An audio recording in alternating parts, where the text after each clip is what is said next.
अस्सलाम वालेकुम नाज़रीन, आप देख रहे हैं सुबह सवेरे पाकिस्तान। मैं हूं आपके साथ आपकी मेज़बान रमशा कमल। जैसे कि अभी हमने आपको स्टार्ट में एक पैकेज दिखाया जिसमें हमने आपको बताया कि लास्ट टाइम भी हमने एक प्रोग्राम किया था जिसमें चाइना और डिफरेंट कंट्रीज से हमारे साथ डॉक्टर्स मौजूद थे, जिनसे हमने ये जानने की कोशिश की थी कि इन एक्सपर्ट्स ने किस तरह के मेजर्स लिए, प्रिवेंटिव मेजर्स लिए और किस तरीके से इलाज करते हुए कोविड-19 के अगेंस्ट अपने आप को तैयार किया और हॉस्पिटल्स में किस तरह के इंतजाम किए जा रहे हैं।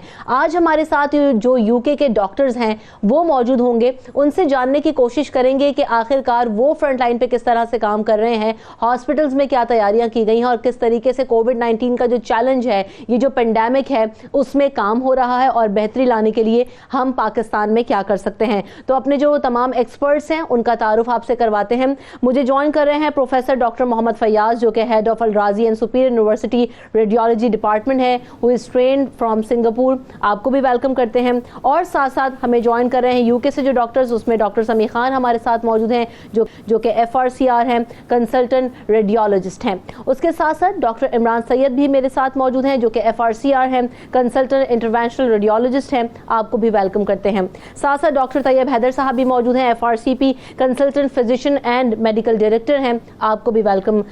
उसके अलावा मेरे साथ डॉक्टर मार्कोस पिटमैन मौजूद हैं, FRCP कंसल्टेंट चेस्ट फिजिशियन हैं। Welcome to the show doctor Marcos. And doctor Justin Edward भी हमारे साथ मौजूद हैं जो कि FRC पैथ हैं, कंसल्टेंट माइक्रोबायोलॉजिस्ट हैं। Welcome to all of you and thanks for joining us in 92 news सुबह सवेरे पाकिस्तान। तो सबसे पहले डॉक्टर फयाज, मैं आपकी तरफ बढ़ूंगी। मैं चाहूंगी कि जो डॉक्टर्स हमारे साथ मौजूद हैं किस हॉस्पिटल से हैं और किस तरह से काम कर रहे हैं। Over to you doctor Fayyaz. Thank you very much Ramsha Kanwal for introduction. I will further introduce all panelist in जल्दी मैं सारों का डिटेल्ड इंट्रोडक्शन भी कराऊंगा। कोरोना की वबा जो है दुनिया में सबसे ज़्यादा शदीद हिट किया है वो अमेरिका को किया है। अमेरिका के बाद यूरोप में कोरोना की शिद्दत बहुत ज़्यादा है। अमेरिका में अभी तक 32,000 अमवात हो चुकी हुई हैं और इसी तरह यूरोप में इटली, फ्रांस और स्पेन के बाद इंग्लैंड सबसे ज़्यादा शदीद मुतासर हुआ है। अभी तक इंग्लैंड में 15,000 तक अमवात हो चुकी हुई हैं। तो इंग्लैंड में जो सबसे ज़्यादा एरिया जो शहर के लिहाज से ज़्यादा शदीद मुतासर हुआ है वो ईस्ट लंदन है। तो ईस्ट लंदन में बेसिल्डन हॉस्पिटल का मैं इंट्रोडक्शन करवाना चाहूँगा। ये हमारे ऑल पैनलिस्ट जो हैं वो बेसिल्डन हॉस्पिटल से ताल्लुक़ रखते हैं। बेसिल्डन हॉस्पिटल एक यूनिवर्सिटी हॉस्पिटल है जो कि 720 बिस्तरों पर मुश्तमिल एक हॉस्पिटल है जिसमें सारी जदीद मशीनरी मौजूद है। और इसमें जो अभी एपिडेमोलॉजिस्ट का अंदाज़ा है कि शायद इंग्लैंड यूरोप में सबसे ज़्यादा मुतासर होने वाला ये कंट्री बन जाएगा यूरोप के अंदर, क्योंकि इसमें जो तादाद है वो बहुत ज़्यादा बढ़ रही है कोरोना के पॉजिटिव केसेस की और अमवात की। मैं आपको एक एग्ज़ाम्पल देता हूँ। अभी तक पाकिस्तान में जो कोरोना से अमवात हुई हैं वो तकरीबन कोई 155 के अराउंड हो चुकी हुई हैं, मगर सिर्फ बेसिल्डन हॉस्पिटल में अभी तक 185 से ज़्यादा अमवात हो चुकी हुई हैं। इससे आप अंदाज़ा कर सकते हैं कि वहाँ डॉक्टर फ्रंट लाइन पे कैसे लड़ाई कर रहे हैं कोरोना के अगेंस्ट। तो इन डॉक्टर्स और साइंटिस्ट से हम आज फ़ायदा उठाएंगे कि इन्होंने क्या मेजर्स किए हैं, कौन सी इनको प्रॉब्लम्स आई हैं कोरोना के अगेंस्ट लड़ाई करने में फ्रंट लाइन में। जी, first question Ramsha. Starting with doctor Tayyab Haider sahab, सबसे पहले आपसे ये जानना चाहेंगे कि आप लोगों ने यूके में कैसे अपने हॉस्पिटल को प्रिपेयर किया, वार्ड्स को कैसे प्रिपेयर किया, equipment, everything for corona virus. शुक्रिया। सबसे पहले तो ये रियलाइजेशन थी कि ये एक अनप्रेसिडेंटेड इवेंट है जिसमें यूके में इससे पहले कभी इस किस्म की सिचुएशन पैदा नहीं हुई। तो हमने अपने हॉस्पिटल को एक तरह से बिल्कुल रीडिज़ाइन किया मार्च के शुरू में। हमारे, जैसे डॉक्टर साहब ने बताया, 700 से ज़्यादा बेड्स हैं और 20 से ज़्यादा वार्ड हैं। लेकिन हॉस्पिटल के अंदर कैपेसिटी क्रिएट करना हमारी एक फर्स्ट प्रायोरिटी थी। जो की डिपार्टमेंट्स थे जिसमें इंटेंसिव केयर, रेस्पिरेटरी मेडिसिन और इमरजेंसी मेडिसिन है, इन पे प्रायोरिटी हमने दी और एक तरह से ऑलमोस्ट द इंटायर हॉस्पिटल इसके इन 3 डिपार्टमेंट्स की दोबारा से हमने बिल्ड किया। इंटेंसिव केयर में हमारे पास पहले 40 के करीब बेड्स थे। अब उसके लिए हमने हंगामी बुनियादों पे काम किया। सारी एस्टेट्स ने बहुत ज़्यादा काम किया। ऑक्सीजन सप्लाई पे बहुत ज़्यादा हमने जोर दिया और अब हमारे पास तकरीबन 150 के करीब ITU बेड्स हैं। इसी तरह रेस्पिरेटरी मेडिसिन में पहले हमारे पास सिर्फ 2 वार्ड्स थे, वो हमने इंक्रीज़ किए और इस वक्त हमारे पास 6 वार्ड्स हैं वो रेस्पिरेटरी मेडिसिन के हैं। इमरजेंसी मेडिसिन पे जोर इस बात का था कि जो फ्लो ऑफ पेशेंट्स है वो क्लीन और जो कोरोना वायरस के पेशेंट्स थे उनमें डिस्क्रिमिनेट किया जाए ताकि वायरस का स्प्रेड जो है विद इन हॉस्पिटल उसको रोका जा सके। फिर दूसरी वर्क स्ट्रीम्स थी जिसके अंदर PPE की लॉजिस्टिक्स, उसको प्रोक्योरमेंट उसकी, उस पर काफ़ी ज़्यादा जोर था। लेकिन जो सबसे ज़्यादा फिर हमारा एम्फेसिस था वो था कम्युनिकेशन पे, स्टाफ के साथ और पब्लिक के साथ। स्टाफ की एजुकेशन बहुत इंपॉर्टेंट थी, उनकी इंगेजमेंट बहुत ज़्यादा इंपॉर्टेंट थी और स्टाफ में ना सिर्फ ये डॉक्टर्स और नर्सेज थे बल्कि और ज़्यादा बहुत पैरामेडिक स्टाफ है, पोर्टर्स हैं, सपोर्ट स्टाफ है, जैसे रेडियोलॉजी में सपोर्ट स्टाफ होता है, सबकी हमने एजुकेशन करनी थी। उसके बाद ये फैक्ट ये है कि ये बिल्कुल एक न्यू डिजीज़ है जिसकी रोज़ाना की बुनियादों पे इंफॉर्मेशन आती है, तो उस इंफॉर्मेशन की एवेल्युएशन के लिए हमने क्लिनिकल एडवाइजरी ग्रुप्स बनाए ताकि वो हमारे क्लिनिशियंस को डेली बेसिस पे अप टू डेट इंफॉर्मेशन दे सकें। तो बुनियादी तौर पे इन वर्क स्ट्रीम्स पे हमने काम किया जिसकी वजह से हम जो हमारा सर्च हुआ जो तकरीबन 2 वीक्स पहले था उसके लिए हम तैयार थे। Dr. Marcus Pittman, I have a question for you. How we can diagnose COVID-19 coronavirus in a patient? What are the limitations regarding PCR in your hospital, that is Basildon Hospital, London? So PCR has a delay of about 48 hours currently where we are. And it also has a significant false negative result. And thus it's got quite a limited use at the front door as patients are coming to us with new symptoms. And therefore, to make a diagnosis, first of all, we have to rely on traditional clinical skills, particularly asking patients about symptoms. And the most common features are cough, fever, and or breathlessness. And often those 3 things occur together. And we see quite a few patients with muscle aches, lethargy and diarrhea as well. When you examine a patient, the findings are quite non-specific. Often they'll have crackles on auscultation of the chest, but not much more than that. Yes, Dr. Sami? Dr. Marcus ये बता रहा कि हमारे hospital में जो PCR की facility hospital के अंदर नहीं थी, हमारे PCR के टेस्ट कहीं और जाते हैं और तकरीबन इसमें 48 घंटे से ज़्यादा का डिले होता है। तो ये एक लिमिटेशन है हमारे हॉस्पिटल की। उसके अलावा इन्होंने ये बताया कि जो ज़्यादातर जो मरीज़ हमारे पास आ रहे हैं वो आते हैं, उनको बुखार होता है, इसके अलावा उनको खांसी होती है और सांस की तकलीफ़ होती है। कुछ पेशेंट्स ऐसे भी आ रहे हैं जिसमें कि जिस्म में मसल्स में दर्द होता है, कई बार डायरिया वगैरह के साथ भी आते हैं। ये इस किस्म के अलामात हैं जो नॉन स्पेसिफिक होती हैं और इसकी वजह से जो डायग्नोसिस जो शुरू में है, जब हमारे पास पेशेंट A&E में आता है तो उसमें प्रॉब्लम होती है। डॉक्टर मार्कस अभी अपना जवाब जारी रखेंगे। And therefore, radiology becomes very important in this kind of situation. X-rays and CT scans are available rapidly, often within an hour or so of a patient arriving. And there are very typical features of COVID on a chest X-ray. And if a chest X-ray is normal, then a CT scan of the chest can show more subtle features. And this can be really useful in determining whether a patient's symptoms are actually due to COVID or not. Doctor Marcus ने ये बताया है कि क्योंकि हमारे यहाँ diagnosis में देर हो रही थी, इसलिए हम लोग एक्सरे और सीटी स्कैन को यूज़ करते हैं डायग्नोसिस के लिए, और उससे हमें बहुत मदद मिलती है और जल्दी डायग्नोसिस हो जाती है। सुबह सवेरे Pakistan,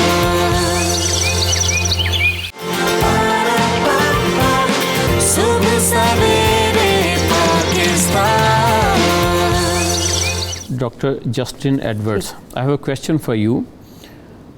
Are any better or quicker PCR tests being developed, and how long do you think it will take for them to be available in your hospital or in UK? At present, UK labs are using real-time PCR assays, and as Marcus has said, there are significant sensitivity issues with those which have been seen globally. Nose and throat swab assays have between 63 and 70% sensitivity. So you have to approach patients with COVID with the knowledge that there will be a significant false negativity rate, and not be put off the diagnosis if the initial swab is negative, particularly if everything else points towards a diagnosis of COVID-19. The real-time PCR assays, I think, are going to be the predominant way in which we diagnose COVID, acute COVID in the UK. There are some emerging technologies looking at CRISPR to reduce the PCR assay time. But I think that really in the current climate, the labs across the world are going to be using real-time PCR assays to diagnose. Yes, Dr. Imran Syed. So, Dr. Justin ये बता रहे हैं कि UK में हम real time PCR testing ये कर रहे हैं फॉर नोज एंड थ्रोट के जो स्वॉब्स, ये जो टेस्टिंग हो रही है, इनके रियल टाइम PCR टेस्टिंग हो रही है, लेकिन इसमें कुछ लिमिटेशंस ये बता रहे हैं कि सेंसिटिविटी की इशू है, जिसमें तकरीबन 63 to 70% सेंसिटिविटी है। इसका मतलब ये नहीं है कि आपके अगर टेस्ट नेगेटिव आ रहे हैं तो आपको कोविड नहीं है। ये बता रहे हैं कि क्लिनिकल सिम्टम्स पे भी जाना चाहिए।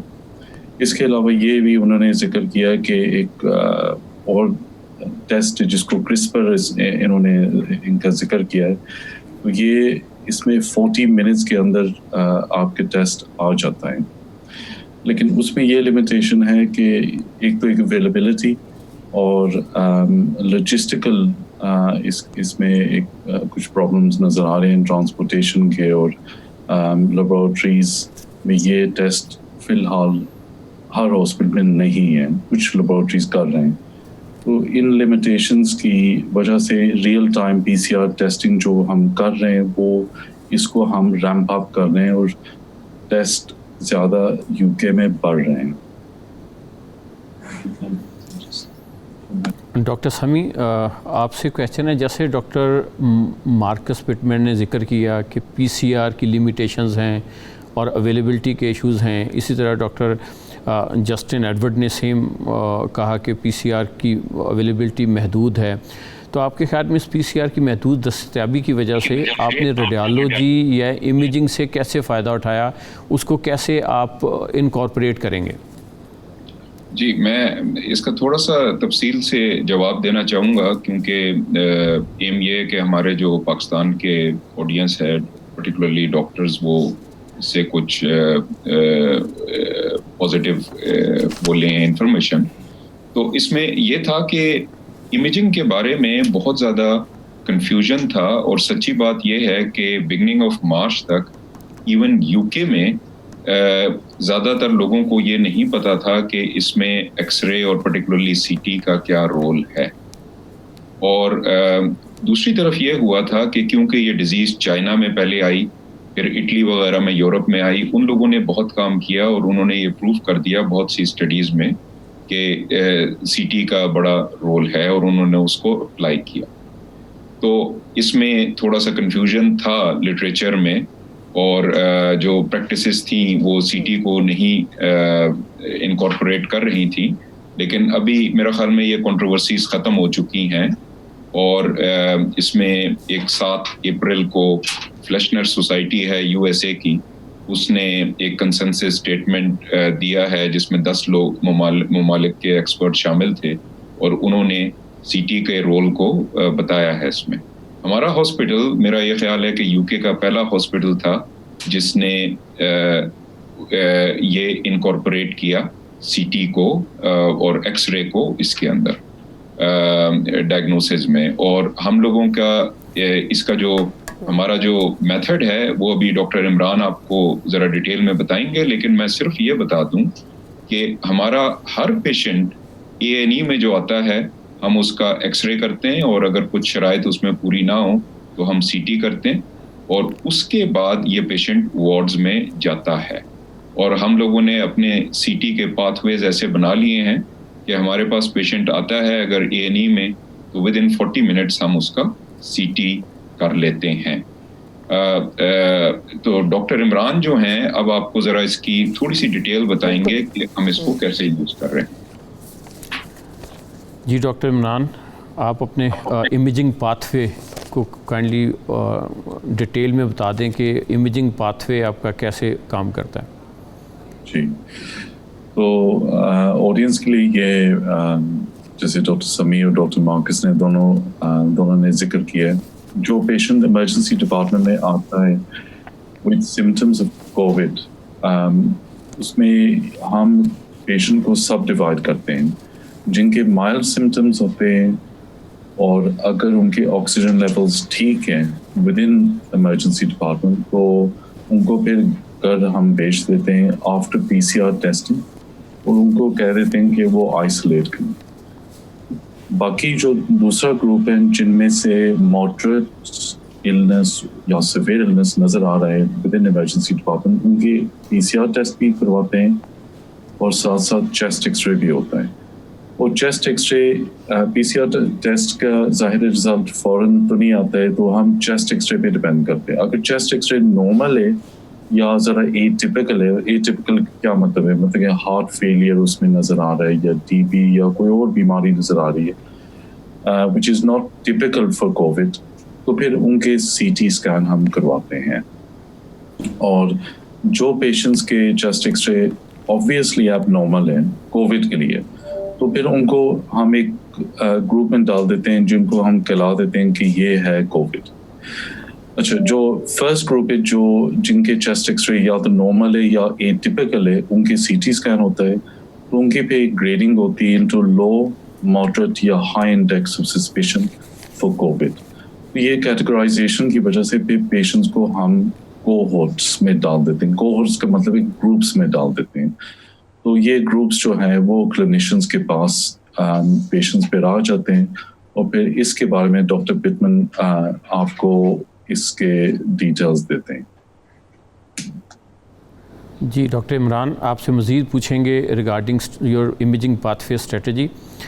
डॉक्टर तैयब हैदर, आपसे क्वेश्चन है कि आपने अपने स्टाफ के मसाइल को कैसे टैकल किया, क्या स्ट्रेटजी बनाई जिससे आप स्टाफ को आपने मैनेज किया इस कोरोना वायरस की जंग के महाज में, लड़ाई के लिहाज से आपने कैसे इसको मैनेज किया स्टाफ के इश्यूज़ को? इसको आप अच्छा डॉक्टर फयाज, इससे पहले कि डॉक्टर तैयब से ये इसका जवाब लें, एक और चीज़ ये कि जो डॉक्टर इमरान ने हमें चीज़ बताई है जो कि यूके में प्रैक्टिस कर रहे हैं और उसके बड़े अच्छे रिजल्ट्स भी हैं वो देख रहे हैं, तो डॉक्टर फयाज क्या पाकिस्तान में हम इस कैपेसिटी में हैं कि हम भी इसको एक्सपेरिमेंट करें और उसको प्रैक्टिस करें? ये देखें, इक्विपमेंट तो मौजूद है पाकिस्तान में। डॉक्टर समी और डॉक्टर इमरान सैयद ने बात की है कि PCR की अवेलेबिलिटी और लिमिटेशंस, और जैसे डॉक्टर मार्कस ने बताया कि उसमें फॉल्स नेगेटिव बहुत ज़्यादा हाई है। तो सीटी और एक्सरे का रोल बहुत ज़्यादा है। पाकिस्तान में भी प्रोटोकॉल्स नहीं बनाए गए कि सीटी को कैसे उसे मैनेज करना है पेशेंट्स के लिहाज से, स्पेशली कोरोना वायरस पेशेंट्स के लिहाज से। मगर ये इस प्रोग्राम का मकसद यही है कि हम लोग एक प्रोटोकॉल्स, एक गाइडलाइंस सीखेंगे जो फ्रंट लाइन इंग्लैंड में काम कर रहे हैं, और देन अकॉर्डिंगली एक प्रोटोकॉल्स बनेंगे। अभी तक सीटी का प्रोटोकॉल पाकिस्तान में नहीं बनाया गया। डॉक्टर तैयब हैदर की तरफ बढ़ते हैं। जो सवाल आपसे कर रहे थे डॉक्टर फयाज के, पीपीईज वगैरह किस तरह से आप लोगों ने प्रोवाइड किए और फिर स्टाफ को किस हद तक टैकल किया, प्रोटेक्ट किया है, किस तरह काम हो रहा है? जी, इसके लिए स्टाफ की एजुकेशन पे काफ़ी हमने जोर दिया। स्टाफ को सपोर्ट करना बहुत ज़रूरी है क्योंकि नेचुरली उनमें काफ़ी अप्रीहेंशंस थी, और स्टाफ की अवेलेबिलिटी जो है उसको मैक्सिमाइज करने की बहुत ज़रूरत है। इससे मेरी मुराद ये है कि हमारा अपना एक्सपीरियंस भी है, और जो चाइना और इटली और स्पेन का जो डेटा है उससे ये बात वाज़ेह है कि आप स्टाफ को बहुत आला क्वालिटी की पीपी जिस मर्जी प्रोवाइड कर दें। फैक्ट इज़ कि आपका 10 to 15% ऑफ द स्टाफ जो फ्रंट लाइन स्टाफ है वो कोरोना वायरस से इफ़ेक्ट होगा। इससे डरने की ज़रूरत नहीं है। ज़्यादातर स्टाफ जो है, ना सिर्फ ज़्यादातर बल्कि जो मेजॉरिटी ऑफ द स्टाफ है वो इससे रिकवर कर जाएगा with in about 10 to 12 days। तो उसके लिए उनके साथ रेगुलर कांटेक्ट रखा हमने, ताकि अगर उनकी बीमारी अगर ज़्यादा बढ़े तो उनको फ़ौरन इमदाद उनको हॉस्पिटल में लाया जा सके। लेकिन इसकी ज़रूरत हमें बहुत कम पेश आई। ज़्यादातर स्टाफ जो है उसको सिर्फ आइसोलेट करना पड़ा, उनको एडवाइस देनी पड़ी, और अब इसी हफ्ते के दौरान बहुत सारे डॉक्टर और नर्सेज जिनको कोरोना वायरस हुआ था वो बाकायदा वापस काम पे आ गए हैं। तो ये स्टाफ को सपोर्ट करने के लिए बहुत ज़रूरी था। इसी तरह हमने स्टाफ की टेस्टिंग पे काफ़ी ज़्यादा जोर दिया ताकि स्टाफ जो कि फ्रंट लाइन पे है वो उनकी टेस्टिंग प्रायोरिटी बेसिस पे हो सके। I have a question with Dr. Marcus Pittman. We believe that it is critical to maintain oxygenation of corona patients. So can you describe your experience in this regard, as well as any learning point for Pakistani doctors? Yes, so oxygen consumption is very high in COVID patients, and that's the main reason they get admitted, that they have very low oxygen levels. And therefore, there's a risk with large numbers of patients receiving high flow oxygen that the oxygen demand will outpace the hospital supply. And therefore, we need strategies to try and keep that under control as much as possible. In the UK, we have been using target oxygen saturations up until now, and we've adapted that for our current needs. We target oxygen saturations of between 88 and 92% in those patients with a pre-existing lung problem, and that will be more than adequate for them. And in those without a pre-existing lung problem, we target slightly higher at 92 to 96%. Doctor Marcus ने अभी हमें ये बताया कि जो भी corona के cases हैं उनमें ऑक्सीजन सप्लाई क्रिटिकल चीज़ है और उसको मेंटेन करना क्रिटिकल चीज़ है। इसमें एक हॉस्पिटल्स के लिए ये भी इशू है कि ऑक्सीजन सप्लाई इतनी ज़्यादा कहाँ से आएगी। तो उसमें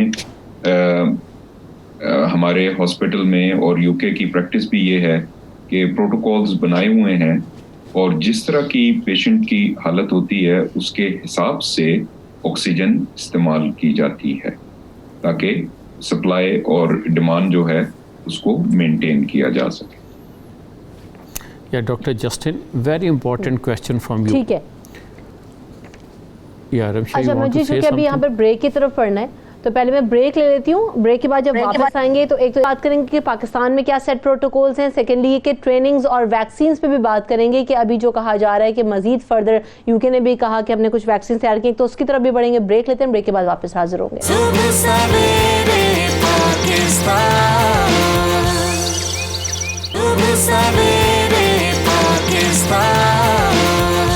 सुबह सवेरे पाकिस्तान में आपको एक बार फिर कहेंगे खुशामदीद। तो डॉक्टर तैयब हैदर साहब, मैं आपसे ये चीज़ ज़रूर जानना चाहूँगी कि अभी यूके में भी कहा गया, वुहान में भी कहा गया कि हमने वैक्सीन तैयार की हैं और अब उसके क्लिनिकल ट्रायल्स हो रहे हैं, तो ओवरऑल वहाँ क्या अपडेट्स हैं वैक्सीन के हवाले से और कब से अवेलेबल हो सकती हैं?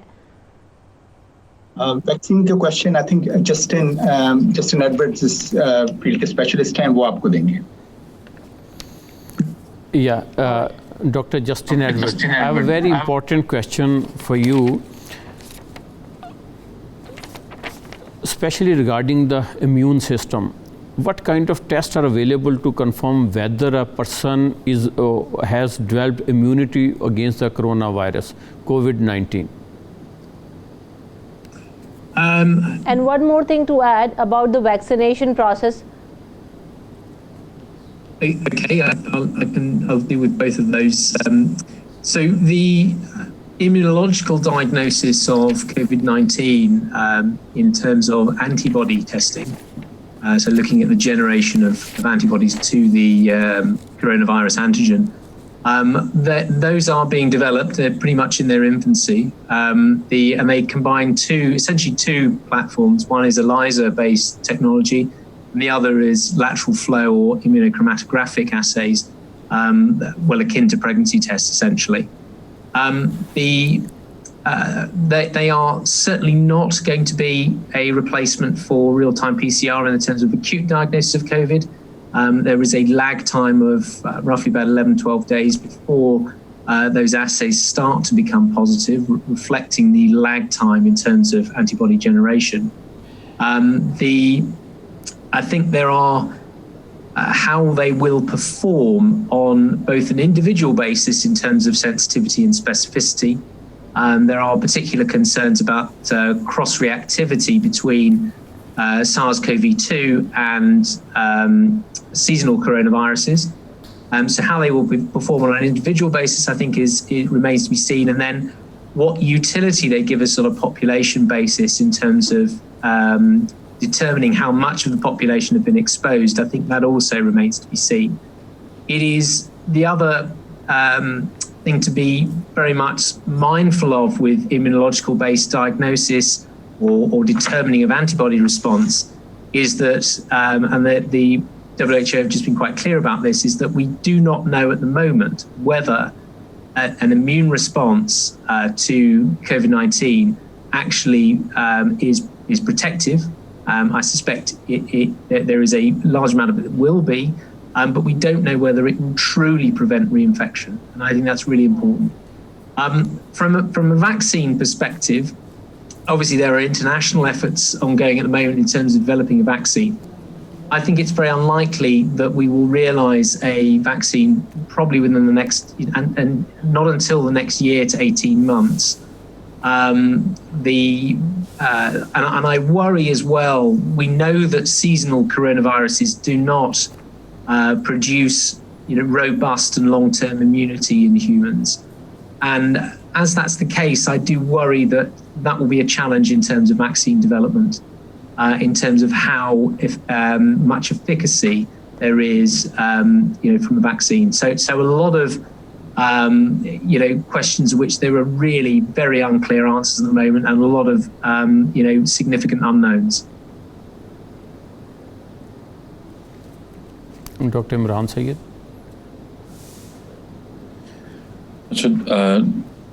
डॉक्टर जस्टिन ने जो जवाब दिए इसमें काफ़ी कंपोनेंट्स थे। इसमें फर्स्टली ये डायग्नोसिस की बात हो रही थी, जिसमें इन्होंने जिक्र किया था कि ये कुछ ब्लड टेस्ट भी निकले हैं, जिसके इन्होंने दो एग्जांपल्स दिए थे कि लाइजर टेस्टिंग और एक लैटरल फ्लो की बात हुई थी। उसमें ये था कि बेसिकली एंटीबॉडीज वो चेक करते हैं, लेकिन ये कह रहे थे कि इसकी या तो एक तो अवेलेबिलिटी कम है, इसकी जो सेंसिटिविटी वो भी ज़रा इसमें डाउट है, और ये पीसीआर टेस्टिंग को कभी रिप्लेस नहीं करेंगे क्योंकि इसमें वेरिएबिलिटी ऑफ रिजल्ट्स नज़र आ रहे हैं। तो इसलिए पीसीआर ज़्यादा लोग करेंगे और ये इनकी रिकमेंडेशन है कि पीसीआर ज़्यादा करें। उसके अलावा ये बता रहे थे कि ये जो testing blood testing for antibodies, इसमें अगर कोई और भी जरासीम है, कोई और वायरल इन्फेक्शन जिसमें प्रेजेंट है, या मसलन कोई फ्लू वायरस फॉर एग्जांपल, तो इसमें ये क्रॉस रिएक्टिव चेंजेस नज़र आ रहे हैं, तो वो फॉल्स पॉजिटिव रिजल्ट्स आ सकते हैं, तो इसमें भी बड़े मसले मसाइल हो सकते हैं। उसके अलावा इन्होंने ये भी इम्यून सिस्टम की बात ये कर रहे थे कि इम्यून सिस्टम के जो रिएक्टिव चेंजेस जो नज़र आ रहे हैं इस वायरस के साथ, वो इतने स्ट्रॉन्ग नहीं हैं। तो इसकी वजह से ये जो वैक्सीन की जो नेक्स्ट उनका पॉइंट था कि वैक्सीन में साल या 1.5 साल लग सकता है, लेकिन वैक्सीन की जो इफ़ेक्टिवनेस है वो ज़रा उसमें ज़रा डाउट नज़र आ रहा है, क्योंकि इंसान की जो इम्यूनिटी है हो सकता है वो इतनी स्ट्रॉन्ग ना हो, एंटीबॉडीज़ इतने जिसमें कम हो जाए, जिसकी वजह से वैक्सीन का कोई ख़ास फ़ायदा ना नज़र आए। Thank you, Dr. Imran. Same question regarding the vaccination to Dr. Marcus as well as Dr. Justin. That do you have any clinical trials regarding hydroxychloroquine anti-malarial drugs and regarding the azithromycin? This is a very hot question in Pakistan. I think the evidence for hydroxychloroquine is pretty slim and only in vitro rather than in vivo. And so I think the strongest one could say about that at the moment is that there's a potential benefit, but certainly not in any way proved. And because of the potential evidence, I think supplies of hydroxychloroquine have been bought up very vociferously, and so there are only limited supplies anyway. So certainly in the UK we're not using it as a standard treatment, but we are giving it in the context of a clinical trial. Yes, Dr. Sami. Doctor Marcos ने ये बताया है कि जो अभी तक hydroxychloroquine की जो टेस्टिंग हुई है वो सिर्फ लेबोरेटरी में हुई है, लेकिन इंसानों पे नहीं हुई, और कोई ट्रायल पे अभी तक ये प्रूव नहीं हुआ कि ये इफेक्टिव ट्रीटमेंट है। तो हमारी करंट प्रैक्टिस में तो हम इसको इंक्लूड नहीं कर रहे। इसके अलावा क्योंकि इसका बहुत ज़्यादा चर्चा हुआ पूरी दुनिया में, तो सप्लाई भी इसकी बहुत ज़्यादा कम है, और फिलहाल कुछ ट्रायल्स जारी हैं, लेकिन यूके प्रैक्टिस में ये यूज़ नहीं हो रही।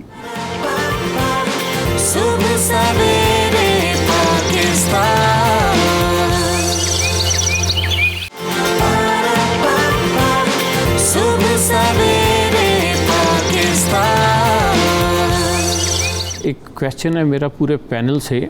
Basically I have a question from whole panel that we have recently read in the newspaper that some patients from the South Korea developed a disease in a second time after recovery. Is it true, and any view from anybody from this panel? Yes, Dr. Justin. Yes, happy to answer that. I think what we really need to know from the South Korea data is how many of those patients that they picked up being positive again exhibited symptoms. And from what I've read, it doesn't appear that really any of them have.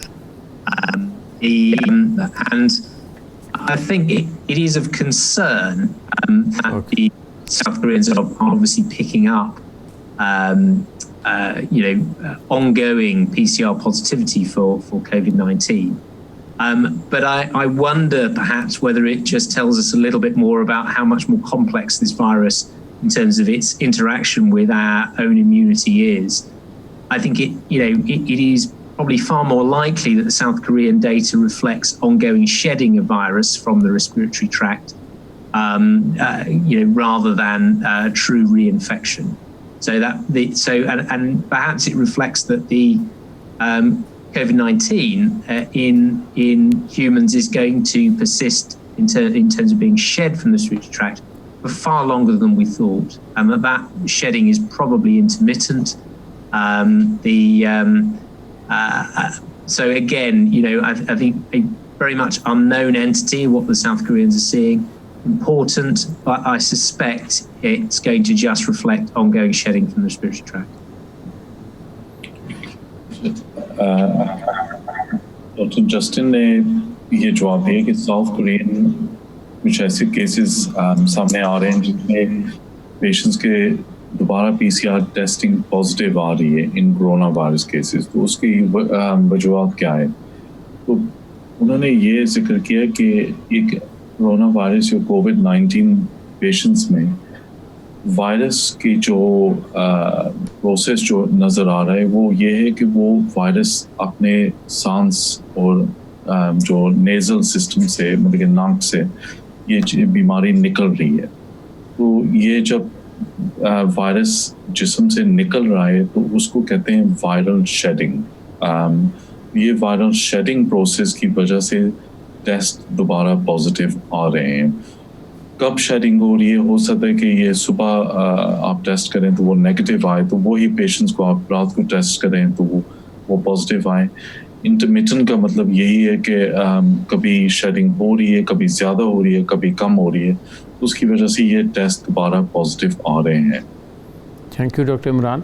आखिर में मैं चाहूँगा doctor Tayyab Haider से कि आप कोई message देना चाहें पाकिस्तानी डॉक्टर्स के लिए और पाकिस्तानी अवाम के लिए। बहुत ही कंटेजियस वायरस है, इसके लिए जो बेसिक हाइजीन के बारे में इंफॉर्मेशन है, हाथ को अच्छी तरह धोना, सोशल डिस्टेंसिंग पे बहुत एम्फेसिस है, और जो आपकी गवर्नमेंट आपको इंस्ट्रक्शंस देती है, अल्लाह का शुक्र है कि अब तक जो इक़दाम किए गए हैं they appear to be effective, उन पे कायम रहने की ज़रूरत है। दूसरा, इंफॉर्मेशन जिस तरह जस्टिन ने पहले बताया बहुत ज़्यादा अवेलेबल है इंटरनेट पे, वो ज़रूरी नहीं कि वो सब कुछ दुरुस्त हो। हमें सही इंफॉर्मेशन पे ही रहना चाहिए। दूसरा ये है कि ये ऑल द डेटा ये शो कर रहा है कि शायद ये प्रॉब्लम इतनी जल्दी हल ना हो। इसके लिए आवाम को भी और डॉक्टर्स और नर्सेस सबको उसकी तैयारी की ज़रूरत है कि वो एक तरह के एक मैराथन के लिए तैयार रहें और अपने आप को अपडेट करते रहें कि जो लेटेस्ट इंफॉर्मेशन है उसके मुताबिक सही फैसले करें। Thank you very much. Doctor समी, आपका कोई पैगाम? बिल्कुल जी, मेरा पैगाम तो इसमें रेडियोलॉजी के बारे में ही है कि जैसे मैंने आपको बताया कि इमेजिंग का इसमें काफ़ी रोल है और एक्सरे और सीटी को यूज़ जहाँ भी आपके पास रिसोर्सेज हों वो आप यूज़ कीजिए। कंक्लूडिंग रिमार्क्स डॉक्टर इमरान, आप कुछ कहना चाहते हैं?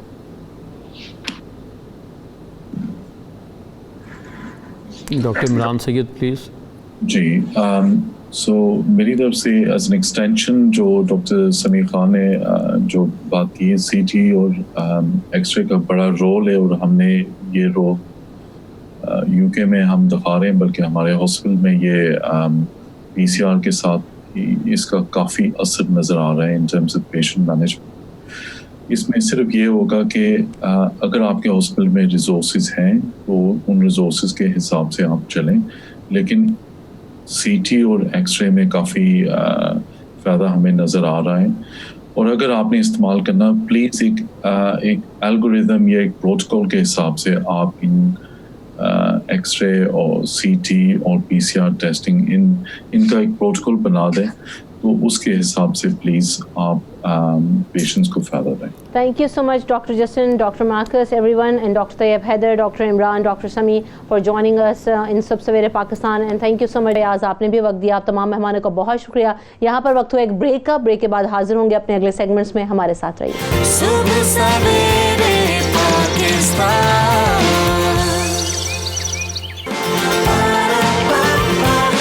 सुब सवेरे Pakistan.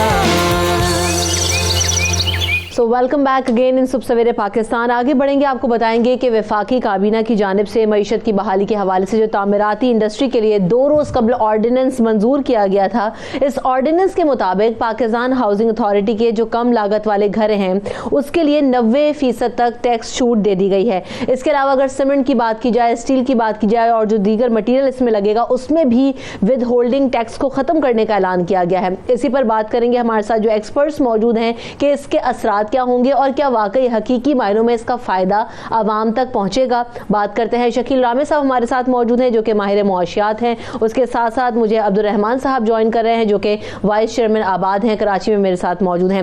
Welcome to both of you. सबसे पहले शकील रामे साहब, ये जो सूरत हाल हम देख रहे हैं, जो टैक्स छूट दे दी गई है और ये कहा गया है कि नहीं पूछा जाएगा, दूसरी तरफ जब तहरीक इंसाफ की हुकूमत आई थी तो बड़ी बातें यही हुई थी कि जो किसी को भी टैक्स छूट नहीं दी जाएगी, तो जो लोग टैक्स पे करते रहे उनके लिए डिस्करेजमेंट नहीं होगी? जी बिल्कुल, ये बात एक तरफ तो गवर्नमेंट का क्लेम देखें, वो कह रहे हैं जी कि हम क्या कहते हैं कि एक्टिविटीज़ को, जो इकोनॉमिक एक्टिविटीज़ है, बिजनेस एक्टिविटी है, उसको रिवाइव करना चाहते हैं, मगर उसके लिए कुछ बेटर प्लान्स और भी हो सकते हैं, मगर बिल्कुल छूट दिए जाना हर चीज़ पे टैक्स पे, तो ये एक वाइज स्ट्रेटेजी नहीं होगी, क्योंकि हम IMF के प्रोग्राम में भी हैं। IMF जो है कि वो ऑलरेडी हमें ये कह रहा है कि आपने रेवेन्यूज़ को बढ़ाएं। आपने जो, आपको याद होगा जब लास्ट टाइम ये डिस्कशन हो रही थी पाकिस्तान के साथ IMF की, तो उसमें रेवेन्यूज़ पे काफ़ी देर तक क्या कहते हैं उसका चलता रहा, डेडलॉक चलता रहा। अल्टीमेटली जब फिर ऑयल प्राइसेस कम हुई थी तो पाकिस्तान के पास कुछ क्वेश्चन आया था जिसके वजह से पाकिस्तान के रेवेन्यू बढ़े थे, तो उसके बाद हमें एग्रीमेंट देखने को मिला था। तो एक तरफ तो ये देखें, हम इकोनॉमिक एक्टिविटीज की बात करें तो ठीक है, मगर जब उसकी बात करते हैं कि हमारे ओवरऑल रेवेन्यूज पे क्या असर पड़ेगा, उसके लिए हमें कैलकुलेशंस करके रखनी चाहिए, क्योंकि इन द लॉन्ग रन हमें रेवेन्यू चाहिए गवर्नमेंट चलाने के लिए। और ऑलरेडी जो हमारा यानी कि करंट अकाउंट डेफिसिट है या फिजिकल डेफिसिट है, दूसरे किस्म के डेफिसिट हम ऑलरेडी देख रहे हैं, और मजीद उस पर अगर हम इस तरह रिलीफ देते गए तो हो सकता है कि हम इस पर जरा अगर टैक्स छूट ना देते तो इस वक्त और क्या ऑप्शंस थे, क्योंकि हुकूमत ने यही कहा कि इस वक्त जो सूरत हाल है हमें अपने सेक्टर्स को जो है खड़ा करना है, मईशत को सपोर्ट करना है, तो इसके अलावा क्या ऑप्शन था अगर ये ना होता तो? देखिए, इसमें आप प्राइवेट सेक्टर को भी एंगेज कर सकते थे, बैंकिंग सेक्टर को भी एंगेज कर सकते थे कि इंटरेस्ट फ्री लोन दे। जब इंटरेस्ट फ्री लोन की बात करते हैं तो उसमें देखिए वो विन विन सिचुएशन, उसमें आप प्रॉफिट मार्जिन पे चलें। अब देखिए हमें नए इकोनॉमिक मॉडल्स की तरफ जाना है। अब जो कि जिनके इंटरेस्ट बेस्ड मॉडल था वो इतना हमें कि पे बैक नहीं कर रहा है, अब बल्कि उसके जाने की अगर हम देखें हम पूरी दुनिया में, तो उस पर क्या कहते हैं कि इसके नेगेटिव इंपैक्ट ज़रा आते हैं, स्पेशली इक्वालिटी पे, माशरे में हैव और हैव नॉट्स का ज़रा क्या कहते हैं फर्क बढ़ता जाता है। अब गवर्नमेंट इस पर कर सकती थी, हमें एक नया मॉडल इंट्रोड्यूस करवाया, अगर उन्हें बात ही करनी है तो वो कहती पार्टनरशिप मॉडल इंट्रोड्यूस करिए, आप इंटरेस्ट को फ्री कर दें कि जहाँ जिससे प्रॉफिट होगा वो आपको पे बैक करेगा। दूसरी बात यह कि जो क्या कहते हैं कि लो कास्ट हाउसिंग जो है कि यहाँ ये क्या कहते हैं कि गरीब तबके के लिए हम घर बना रहे हैं, वो तो समझ नहीं आती कौन सा गरीब ऐसा होगा जो 50 लाख का घर खरीद सकेगा। यहाँ पर रोटी जब यानी कि अभी लॉकडाउन की बातें हो रही थी तो प्राइम मिनिस्टर साहब ने बार बार ये कहा कि हम पूरा लॉकडाउन नहीं कर सकते, 25% हमारी जो आबादी है वो गुर्बत के नीचे है, जिनको हमें खाने के भी यानी कि खाने के लिए भी पैसे देने पड़ेंगे। और इस पूरे सिनेरियो में मुझे समझ नहीं आ रही कि कौन सा गरीब होगा कि जिसको आप 50 लाख का घर बेच सकते होंगे। ठीक है, बिल्कुल बात तो ये भी सही है। अब ये जो तामीराती इंडस्ट्री के लिए 2 रोज़ कबल मंजूर होने वाला ऑर्डिनेंस है, अब्दुल रहमान साहब आप इसे कैसे देख रहे हैं, इसके इफेक्ट्स क्या होंगे, इम्पैक्ट क्या होगा इसका ओवरऑल?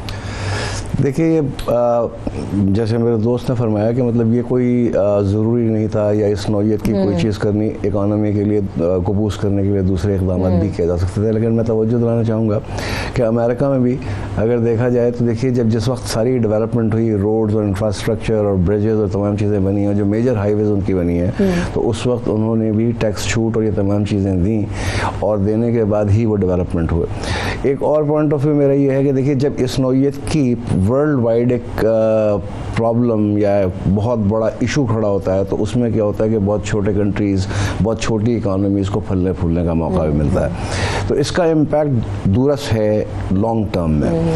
मेरा थोड़ा सा यहाँ पे एक एहतियाती मशवरा ये था या मेरी राय ये है कि देखें जैसे कारोबार में, सियासत में या स्पोर्ट्स में टाइमिंग की बड़ी अहमियत होती है, तो मैं समझता हूँ कि टाइमिंग वाइज ये जो पैकेज आया है, तो अब इसमें कुछ मजबूरियाँ मानी थी जिसमें वर्ल्ड बैंक और IMF और FATF शायद इसके ऊपर अग्री नहीं कर रहे थे पहले, लेकिन इन हालात के अंदर शायद उनको ऑन बोर्ड लेना आसान हुआ तो ये उन्होंने अनाउंस किया।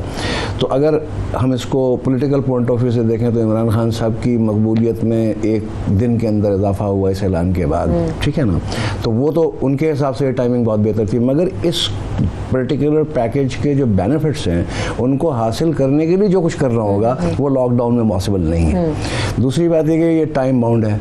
टाइम बाउंड ये है कि दिसंबर 2020 से पहले ये इन्वेस्टमेंट करनी है। फॉर एग्जांपल मैं आपसे एक बड़ी आम सी बात कहता हूँ कि मैं आज चाहूँ कि मैं इस पैकेज का फ़ायदा उठाते हुए कोई प्रॉपर्टी ख़रीदूँ और ख़रीदने के बाद उसमें इन्वेस्टमेंट करूँ तो उसको मुझे अपने नाम पर ट्रांसफ़र कराना पड़ेगा। रजिस्ट्रार ऑफिस बंद हैं सिंध गवर्नमेंट में, पंजाब गवर्नमेंट में आई डोंट नो खुले हुए हैं कि नहीं खुले, लेकिन सिंध गवर्नमेंट में तो ये है कि रजिस्ट्रार ऑफिस बंद हैं। हम अपनी ज़मीन की या अपनी प्रॉपर्टी की रजिस्ट्रेशन भी नहीं करा सकता।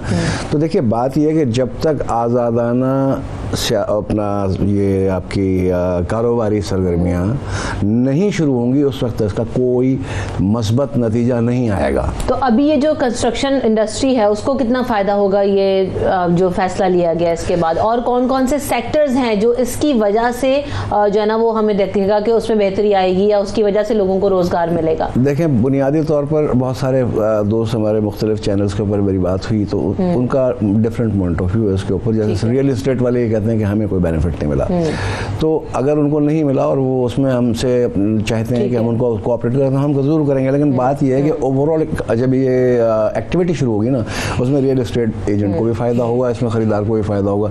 वो आदमी जिसने मकान ख़रीदा हुआ है या जो मकान पहली बार खरीदना चाहता है उससे सोर्स नहीं पूछ जाएगी। जिसके पास है, अगर वालिद का दिया हुआ मकान है, कोई आदमी आज उसको बेचता है उसके वालिदैन के ज़माने का और दो फैमिलियाँ हो जाती हैं, दो भाई अलग-अलग घरों में जाना चाहते हैं तो उनको गेन टैक्स नहीं पे करना, तो ये तो फ़ायदा आम आदमी को है। दूसरी बात है कि कॉस्ट ऑफ डूइंग बिजनेस है कि जब कॉस्ट हमारे ऊपर इनकर की जाती है कोई, फॉर एग्जांपल हम विद होल्डिंग टैक्स काट रहे थे, ये काट रहे थे, वो काट रहे थे और जीएसटी दे रहे थे, तो ऑब्वियसली वो अगर हम पे से ख़त्म की गई है तो वो ऑब्वियसली बेनिफिट करेगा परचेजर को। सही है। हमें फ़ायदा जो हुआ है, हमारा फ़ायदा बुनियादी ये है कि हमें एज ए इंडस्ट्री एक्सेप्ट कर लिया गया, जो हमारी बड़ा देरीना मुतालबा था और ये दुनिया में इंडस्ट्री एक्सेप्ट की जाती है सारी दुनिया के अंदर, नॉट सिर्फ पाकिस्तान में। अब तक ऐसा नहीं था, वक्तन फ़वक्तन वादे वईद बहुत हुए, लेकिन इंडस्ट्री का दर्जा तो इम्पैक्ट ये आएगा। तो अब ये जो इंडस्ट्री का दर्जा दिया गया शकील रामे साहब और दुनिया भर में भी इसको एक्सेप्ट किया जाता है, तो आप क्या समझते हैं कि ये फैसला किस हद तक दुरुस्त है और क्या इसे पहले हो जाना चाहिए था, या इस सिचुएशन में आप इसे कैसे देख रहे हैं? नहीं, ये फैसला तो बहुत अच्छा है कि यानी कि कंस्ट्रक्शन को स्मॉल शोबा तो है नहीं है कि जिसको आप इंडस्ट्री के स्टेटस से बाहर रखें। इसकी जाहिर बात है कि हमें दूरस्थ नताइज नजर आएंगे। मगर यहाँ पर एक दो चीज़ें जो मेरे भी भाई फरमा रहे थे कि अमेरिका की मिसाल दे रहे थे, उनके जो कि यानी कैनेडी रोड बना था, यहाँ उनकी जो बड़ी बड़ी शाहराहें बनी थी वो गवर्नमेंट के एक्सपेंस से बनी थी ज़्यादातर, और वो PSDP जो उनका SDP डेवलपमेंट जो फंड होता है उससे वो बहुत सारी इन्वेस्टमेंट आई थी। वो इस तरह की प्राइवेट की तरह की इन्वेस्टमेंट नहीं थी जिस वजह से वो हुआ था। यहाँ पर जो मेरा पॉइंट ऑफ व्यू ये है, हमें देखना पड़ेगा कि इसके इनकम डिस्ट्रीब्यूशन क्या है। जब हम बात करते हैं ना कि एक गरीब आदमी के लिए इसके बहुत ज़्यादा फायदा होगा, कि आप ये तो नहीं कह रहे कि इनके पीनट्स गरीब को दे के आप जो बड़े बिल्डर्स हैं उनके लिए कोई रास्ता हमवार कर रहे हैं। दूसरी बात यह कि मेरा पॉइंट ऑफ व्यू, अगर आप उनको रिलैक्सेशन देनी है तो आप उसको इंटरेस्ट माफ करें, यानी कि उसका जितनी भी वो कंस्ट्रक्शन करता है उस पर जो कर्ज लेता है उसको इंटरेस्ट फ्री कर दें और उसको देखें फिर आपके साथ पार्टनरशिप्स का मॉडल कैसे चलता है। तीसरी बात यह है कि आपने देखना कि अल्टीमेट हम बात करते हैं कि इसके साथ ऑलमोस्ट 34 इंडस्ट्रीज अफिलिएटेड हैं। अब मुझे ये बात नहीं समझ आ रही कि ये जो पूरी टैक्स छूट आएगी ये सिर्फ क्या बिल्डर को मिलेगी कि या जितनी इंडस्ट्री है उसको भी मिलेगी। मतलब अगर कोई यानी कि इलेक्ट्रिशियन का काम करता है, क्या ये इन्वेस्टमेंट है, ये छूट उसको भी मिलेगी? जो वाटर सप्लाई करेगा और कंस्ट्रक्शन के उसको भी मिलेगी? सुबह सवेरे पाकिस्तान,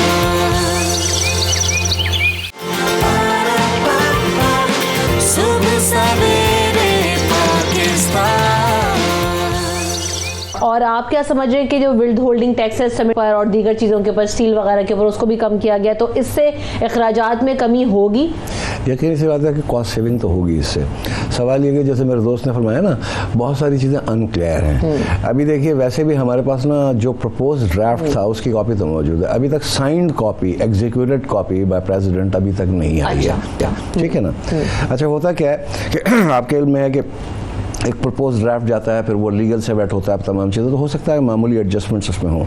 एक बात तो ये। दूसरी बात ये कि एक बड़ी पिक्चर आ गई सामने, अब इसकी जो डिटेल्स हैं वो तय होना अभी बाकी है। ठीक है ना? वो डिटेल्स आने के बाद ये पता चलेगा कि ये हमारे सप्लायर्स के ऊपर और किन किन के ऊपर कौन कौन लोग हैं जो इससे फ़ायदा उठा पाएंगे। जहाँ तक ये सवाल था कि 50 लाख का घर कौन खरीदेगा, तो देखिए बात ये कि पाकिस्तान में ऐसा कोई सिस्टम नहीं था, हमारे कैश ट्रांजैक्शन का सिलसिला था। हम यहाँ पे बैंकों को इस बात पे राजी नहीं कर पा रहे थे कि बैंक फाइनेंसिंग करें मकानों के लिए। एक HBFC था, HBFC भी अब उतना सरगर्म और इतना एक्टिव नहीं रहा, ठीक है ना। तो इस पर्टिकुलर प्रोग्राम के तहत गवर्नमेंट ऑफ पाकिस्तान ने बैंकों के साथ एक डील नेगोशिएट की जिसमें बैंक 20 साल के लिए लोन देंगे उन अफराद को जो अफराद लो कॉस्ट हाउसिंग में क्वालिफाई करेंगे, ख़रीदेंगे।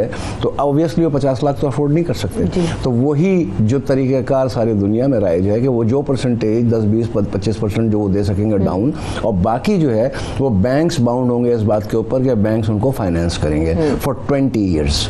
तो 20 साल के ऊपर जब वो उनको फाइनेंस करेंगे तो महीने की उनकी छोटी, जैसे मॉर्गेज सिस्टम पूरी दुनिया में, उसके लिए बैंकों को रजामंद करने के लिए मसला ये था कि हमारे यहाँ फोरक्लोजर लॉज नहीं थे, हमारे यहाँ वो लॉ नहीं थे जैसे अमेरिका में अगर कोई आदमी अपने मकान की मॉर्गेज नहीं पे कर पा रहा या नहीं कर रहा तो उस सूरत में वो उसको रिपोसेस कर लेते थे। तो ये लॉज भी बना दिए गए हैं, सही है, ठीक है ना। ये लॉज बनने के बाद अब बैंकों को ऑन बोर्ड लेने के लिए ये भी क्या कि अगर कोई बैंक इस पर्टिकुलर प्रोडक्ट को यानी कि लो कॉस्ट हाउसिंग को अगर फाइनेंस करेगा तो उनको भी टैक्स में रिलीफ मिलेगा, ठीक है ना। तो ये ऑब्वियसली देखें इसमें सबसे बड़ा फायदा एंड यूजर का है। और जो वज़ीर आज़म साहब का ये विजन कि 50 लाख मकान बनाने हैं उन लोगों के लिए बनाने हैं जो मकान अफोर्ड नहीं कर सकते, लो इनकम फैमिलीज हैं, उनको इससे यकीनन बहुत फ़ायदा होगा। अच्छा, तो शकील आमिर साहब, ये अब घर बन जाते हैं लेकिन हमारे यहाँ होता है कि बहुत सारी हाउसिंग स्कीम्स आई लेकिन उसमें ट्रांसपेरेंसी को मद्देनज़र नहीं रखा गया, और इस सूरत हाल के बाद जो कोरोना पेंडेमिक है जहाँ रोज़गार की शदीद किल्लत होती जा रही है, लोग परेशान हैं, इकॉनमी की सूरत हाल ख़राब है, तो उसमें लोग ये घर खरीदेंगे या उसमें इंटरेस्ट रखेंगे? और फिर दूसरी बात है, हम ये कैसे यकीनी बनाएंगे कि ये गरीबों तक ही घर पहुंचे, ये कैसे करना होगा? देखिए, आप मुझे ये 2-3 चीज़ें मैं यहाँ करना चाहूँगा। पहली बात तो यह कि ये डिफाइन करना पड़ेगा कि हाउसिंग के लिए गरीब किसको ये डिक्लेयर करते हैं, यानी कि उसकी कितनी इनकम होगी तो वो गरीब क्वालिफाई करेगा घर खरीदने के लिए। अब जो ये बात कर रहे हैं कि यानी कि हम बात करेंगे जो 50,000 या 1 लाख रुपया कमाता है वो बंदा भी ये गाड़ी इतना अफोर्ड नहीं कर सकता कि महीने का इतना यानी इसका जो किस्त पे कर सके। जो मॉर्टगेज की बात कर रहे हैं आप, अगर इसको याद रखें कि अमेरिका में जब ये रिसेंट हुआ था, जो 2007-8 का जो फाइनेंशियल क्राइसिस आया था जिसने पूरे का पूरे अमेरिकन सिस्टम को हिलाया था, बल्कि पूरी दुनिया के सिस्टम को हिला दिया था, वो मॉर्टगेज से ही शुरू हुआ था। यहाँ पर लोगों ने क्या किया था, जिनकी इनकम नहीं भी तो उसको उन्होंने जिस तरह हमारे भी बात हो रही, गरीब करके यानी कि लो हाउसिंग उनको घर देने शुरू करेंगे तो रीपे करेंगे, करने के बाद उस पर लोन, ये एक बड़ी कॉम्प्लिकेटेड से यानी कि इकोनॉमिक सिस्टम है। अब क्या हमने उस सिस्टम को मद्देनजर रखा हुआ है कि अगर हम अमेरिका की मिसाल देते हैं कि जो उनकी हिस्ट्री का यानी 1930 के बाद वर्स्ट किस्म का फाइनेंशियल क्राइसिस आया था वो इस मॉर्टगेज की वजह से ही आया था, क्या हमने उसको मद्देनजर रखा हुआ है कि हमने उसको कैसे अवॉइड करना है?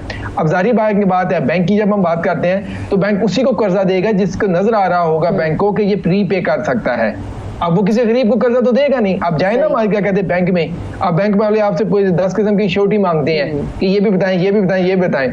अब एक चीज, दूसरी चीज, अगर वो 2 साल तो किस्तें अदा कर लेता है, मसलन जो हम बात करते हैं कि लो इनकम वाले लोग जो कि सैलरी बेस है 3-4 साल बात कर लेता है, गवर्नमेंट की जॉब्स तो इतनी ज्यादा नहीं है, अब वो प्राइवेट सेक्टर में अगर 2-3 साल बाद वो उसको जॉब को कोई खतरा होता है या वो जॉब से निकल जाता है, इसका मतलब है उसके 2-3 साल की इन्वेस्टमेंट तो जाया गई। अब उसने जो डाउन पेमेंट पे की हुई थी 2 साल में, उसमें जो उसमें इंटरेस्ट रेट पे किए हुए थे या किस्तें पे की हुई थी, वो तो उसके जाया गई। तो इसके मतलब क्या श्योरिटी होगी लोगों को? ये इतना सिंपल नहीं है कि जिसको हम कह लेंगे जी आज हम चलाएंगे तो कल सारा सिस्टम रिवाइज हो जाएगा। असल जो चीज़ है आपने फंडामेंटल्स को देखना है कि जहाँ पर आप लोगों को साथ लेके चलें। अगर आपने गरीबों की बात करनी है या फिर लो इनकम की बात करें, आप लो इनकम पहले डिफाइन करें। अब लो इनकम कहते हैं किसको है? आप देखें, अगर हम बात करते हैं हम कि जिसका 1 लाख रुपया तनख्वाह भी है वो महीने में पूरा नहीं उसका पड़ता, उसके बच्चों की फीस जाती है, क्योंकि गवर्नमेंट तो जिनके स्कूल सिस्टम से फारिग हो चुकी है। अब प्राइवेट स्कूल हैं जो सबसे ज़्यादा तालीम देते हैं, जो यूनिवर्सिटीज़ हैं, आप स्टैटिस्टिक निकाल के देख लें, रोज़ दूसरे दिन अदालतों में वालिदैन धक्के खा रहे हैं जी हमारे फीसें बहुत ज़्यादा हैं। एग्जैक्टली बहुत शुक्रिया शकील आमिर साहब। अब्दुर्रहमान साहब, मसाइल तो हैं यकीनी तौर पर, और सारा मकसद ही यही था कि अगर ये घरों की तामीर हो जाती है, कंस्ट्रक्शन इंडस्ट्री को भी खड़े करने वाली बात, तो रोज़गार मिले ताकि जो गरीब मजदूर हैं, डेली वेजर्स हैं, और आवाम को रिलीफ मिले। आपको लगता है वाकई कि इस तमाम प्रोसेस से एक तो रिलीफ मिलने जा रहा है और लोगों को इसका वाकई हकीकी मायनों में फ़ायदा होगा या कॉम्प्लिकेशंस मज़ीद बढ़ेंगी?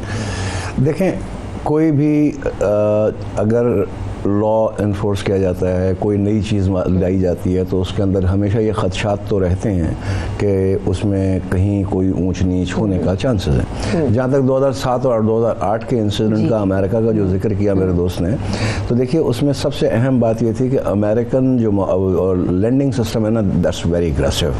अच्छा, उनकी उस एग्रेशन ने बड़ा सत्यानाश मारा उनके बैंक्स का, बगैर सिक्योरिटी, बगैर इसके वो लोन देते गए, और वो लोन टू वैल्यू जो एक्विटी रेशो और लोन टू एक्विटी रेशो उसका था, उन्होंने बहुत कम डाउन पेमेंट्स के ऊपर लोन दिए। ठीक है, उसी जगह बराबर में कनाडा है। कनाडा भी ब्रिटिश कॉलोनी था, उनका बैंकिंग सिस्टम प्रिटी मच हमारे यहाँ के बैंकिंग सिस्टम की तरह है, वो स्ट्रॉन्ग था, उनको इतना ज़्यादा इफेक्ट नहीं पड़ा। ठीक है ना। तो अब ये हमारे यहाँ एक चीज़ आने से पहले हम उसके ऊपर अगर ये कहना शुरू कर दें कि ये ऐसा होगा वैसा होगा, तो देखिए वो एक शेर है ना कि इरादे मानता हूँ, सोचता हूँ, तोड़ देता हूँ, कहीं ऐसा ना हो जाए, कहीं ऐसा ना हो जाए। तो बात ये कि एक चीज़ होनी चाहिए ना। मैंने आपसे अर्ज किया कि अभी जो हम बात कर रहे हैं, अभी जो चीज़ भी हम कह रहे हैं, सब चाहे वो शकील रामी साहब कह रहे हो, मेरे दोस्त बहुत माशाल्लाह उनकी नॉलेज है और माशियात के ऊपर उबूर है, तो अभी अंदाजे कायम कर रहे हैं हम। देखिए अभी एक ऑर्डिनेंस जो आया, उस ऑर्डिनेंस के अंदर अभी तो बहुत क्लैरिटीज़ की ज़रूरत है। उन क्लैरिटीज़ के आ जाने के बाद, अभी नया पाकिस्तान हाउसिंग अथॉरिटी के बन जाने के बाद, उनके बायलॉज बन जाने के बाद ये तमाम चीज़ें ओपन होंगी, तो शायद वो बेहतरीन वक्त होगा इसको डिस्कस करने का। जहाँ तक इस बात का ताल्लुक़ है कि जैसे मैंने आपसे अर्ज़ किया, तो मॉर्गेज सिस्टम में ये होता ये है कि वो आपकी और कोई सिक्योरिटी हो या ना हो, लेकिन वो करते हैं आपको जो फाइनेंसिंग है, वो फाइनेंसिंग करते हैं उस पर्टिकुलर यूनिट के अगेंस्ट जो आप खरीद रहे हैं। लेकिन हमारे यहाँ तो असल में जॉब सिक्योरिटीज़ भी नहीं ना, और फिर आप अगर वंस अगैन अगर वही वाली प्रैक्टिस शकील रामी साहब कहते हैं कि वो नहीं पे करता, 2 साल के बाद, 3 साल के बाद, तो वहीं आके वो खड़ा हो जाता है। यहाँ तो लेकिन मेरे ख्याल में प्राइवेट जॉब्स लोग ज़्यादा करते हैं जहाँ सिक्योरिटी, मेरा ख्याल है जॉब इनसिक्योरिटी की जहाँ तक बात की जाए तो मैं नहीं समझता कि नॉर्थ अमेरिका से ज़्यादा कहीं इनसिक्योर होती है जॉब, इसलिए कि वहाँ हायर करना और फायर करना कोई बड़ा अहम मामला है ही नहीं। अच्छा, वो लोग जो ऑड जॉब्स कर रहे होते हैं वो भी मॉर्गेज के ऊपर मकान लेते हैं 10-15% पेमेंट करने के बाद, लेकिन वो एक रिस्पॉन्सिबिलिटी समझते हुए, उनको ये पता है, उसमें लोग क्या करते हैं कि अगर फर्स्ट कर लीजिए उन्होंने सिंगल स्टोरी मकान है, उस सिंगल स्टोरी मकान को डबल स्टोरी मकान है तो उन्होंने एक पोर्शन किराए पर उठा दिया, एक पोर्शन वो खुद रहे, कुछ किराए से कंट्रीब्यूशन आ गया, कुछ उनकी इनकम में से चला गया। तो देखें बहुत सारे मुख्तलिफ तरीके हैं जिनको अडॉप्ट किया जा सकता है। आधे से ज़्यादा नॉर्थ अमेरिका में जो हमारे पाकिस्तानी फैमिलीज आबाद हैं कनाडा और अमेरिका में, उन्होंने ये किया हुआ है कि अगर वो एक घर के मालिक हैं तो उसके बेसमेंट को उन्होंने किराए पे उठाया हुआ, और बेसमेंट से जो आता है, ये पाकिस्तान में भी हम देखते हैं कि ऐसा होगा क्योंकि लोगों के पास इतनी ज़्यादा इनकम नहीं है। बहुत शुक्रिया अब्दुल रहमान साहब, आपने भी हमें वक्त दिया। उम्मीद यही है कि जितना भी रिलीफ दिया जा रहा है टैक्स छूट की बात या कंस्ट्रक्शन इंडस्ट्री को खड़ा करने की बात, कि इससे आवाम को बराह रास्त फ़ायदा पहुँचाना है, वो हमें आता हुआ नज़र दिखाई दे, तो इन इक़दामात को यकीनी तौर पर सराहा जाएगा। Thank you so much for your time. सुबह सवेरे पाकिस्तान,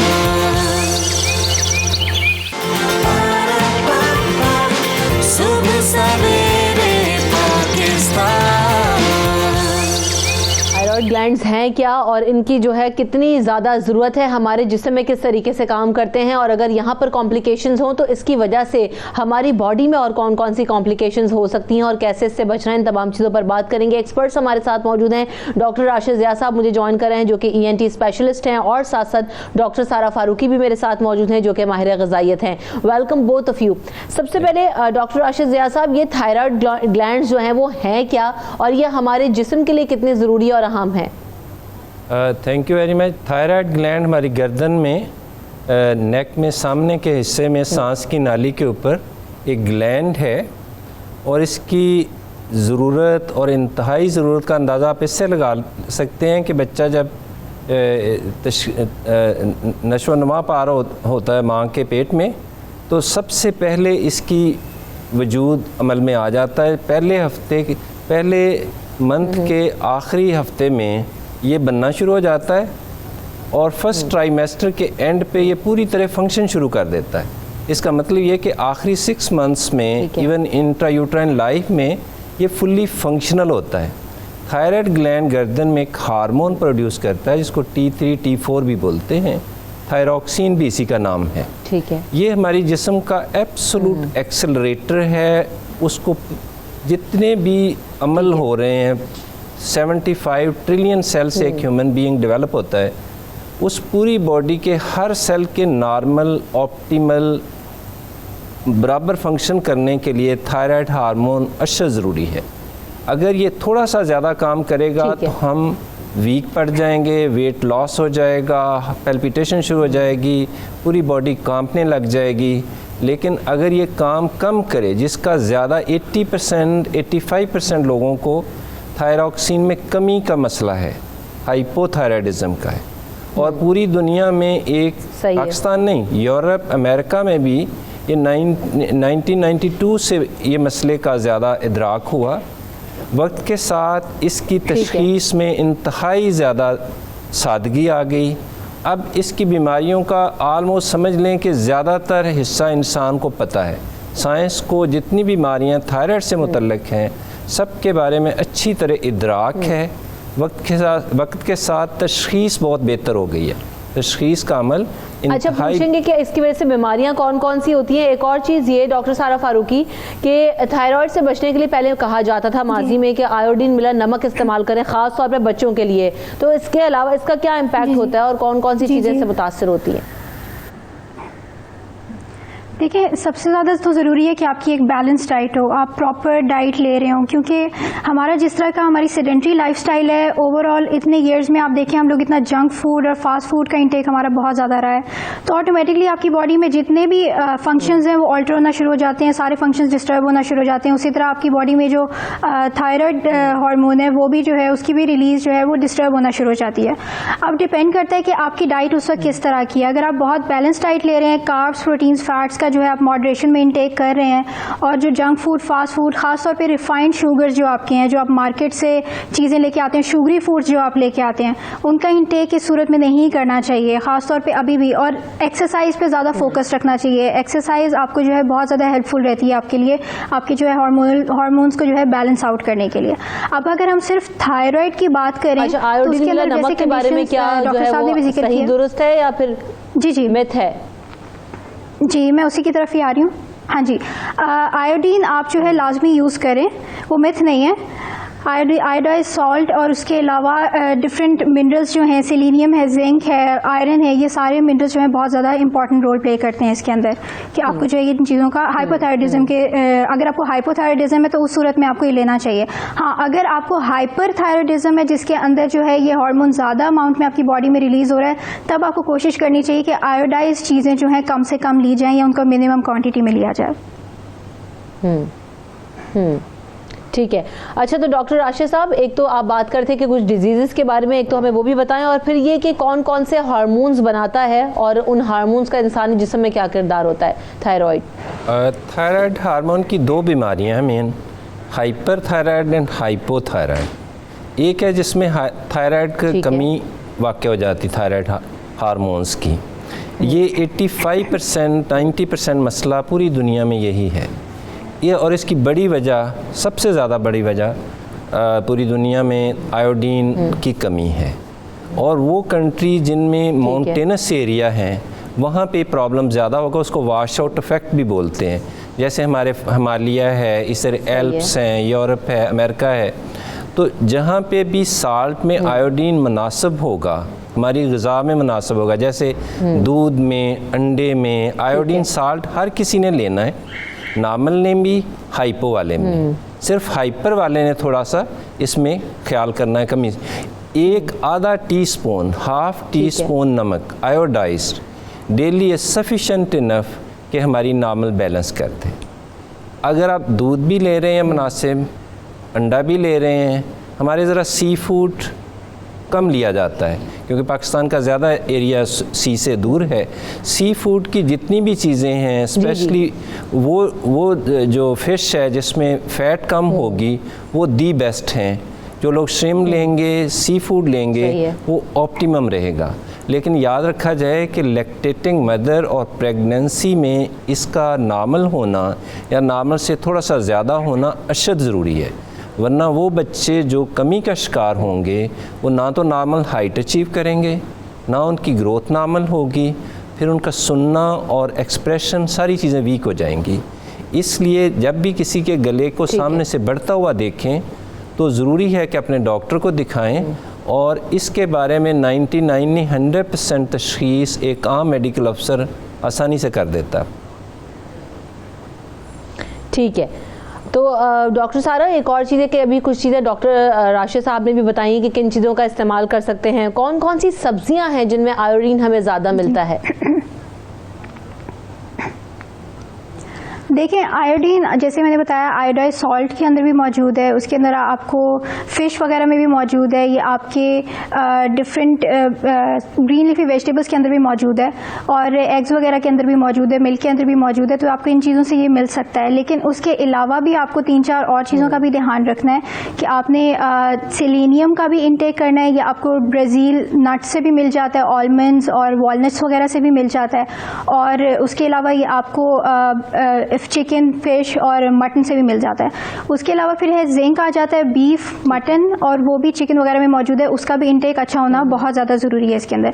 ये कुछ चीज़ें हैं, जैसे आयोडीन है, हमारे पास जिंक है, इसके अलावा हमारे पास सेलेनियम है और एक आयरन। ये बहुत ज़्यादा इंपॉर्टेंट रोल प्ले करते हैं इसके अंदर कि आपने अपना जो है अगर थायराइड को जो है मेंटेन रखना है, बैलेंस आउट रखना है तो। और उसी तरह फिर अगर हम हाइपर थायराइडिज्म की तरफ जाते हैं, जहाँ पे जो है आपका हार्मोन ज़्यादा रिलीज़ हो रहा होता है, उसमें आपने कोशिश करनी होती है जो है आयोडीन का अमाउंट जो है बहुत मिनिमम रखें, ना होने के बराबर रखें। लेकिन बाकी जितनी चीज़ें हैं जैसे कि सेलेनियम है, आयरन है और जिंक है, उसका इंटेक उतना ही अच्छा रखें। ये आपको डिफरेंट फूड्स में आपके डेली जो भी आप डेली खाना खा रहे होते हैं उसके अंदर मौजूद होता है, आप ये ले सकते हैं। ये लेकिन तभी आप ले सकते हैं अगर आप बैलेंस डाइट फॉलो कर रहे हो। अगर आपका बैलेंस डाइट नहीं है, आप जो है रिफाइंड शुगर्स का ज़्यादा इंटेक कर रहे हैं, जंक फूड का, फास्ट फूड का, बाहर का ज़्यादा इंटेक कर रहे हैं, तो आपकी वो रिक्वायरमेंट पूरी नहीं होगी, तो बहुत ज़्यादा चांसेस हैं कि आपकी कंडीशन उससे और ज़्यादा ख़राब हो जाए। तो इस कंडीशन में भी रहते हुए अगर आपको ये प्रॉब्लम हो गई है, चाहे आपको हाइपरथायराइडिज्म है या हाइपोथायराइडिज्म है, दोनों कंडीशंस में ज़रूरी है कि बैलेंस डाइट पे मैक्सिमम फोकस रखा जाए। सुबह सवेरे पाकिस्तान,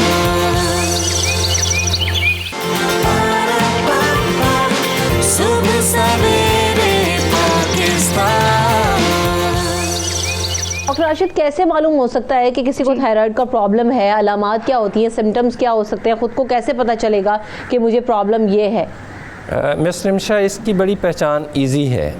अगर किसी को नींद कम होनी शुरू हो गई है, भूख बहुत मतलब नींद काफ़ी कम हो गई है, भूख बहुत ज़्यादा लगनी शुरू हो गई है, और with in a month wait kilogram के हिसाब से काफ़ी नीचे चला गया है, और छोटी छोटी बात पे गुस्सा बहुत आ रहा है, तो उसको फ़ौरन अपने थायराइड हार्मोन चेक करवाने चाहिए।